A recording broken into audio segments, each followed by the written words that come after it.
اللہ والوں کو اہل دل کیوں کہا جاتا ہے؟ اس لیے کہ اللہ والے اپنے دل کو خالق دل پر فدا کر دیتے ہیں۔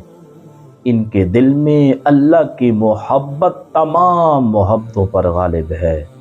اشد حبا للہ، فرمایا کہ اے ایمان والوں کو سب سے زیادہ اللہ کی ذات سے محبت ہوتی ہے۔ وہ خدا کے عاشق ہیں، خدا پر مرتے ہیں۔ اگر مالک ہیں ہم سے خوش تو پھر قیمت ہماری ہے۔ غلاموں کی بذات خود کوئی قیمت نہیں ہوتی۔ غلام غلامی ہے، اس کی کوئی ویلیو نہیں ہے۔ اس کی ویلیو خریدنے والا لگائے گا کہ اس کی کتنی قیمت ہے۔ یہ باتیں معرفت والے لوگ سمجھیں گے، جن کو معرفت کی باتیں آتی ہیں۔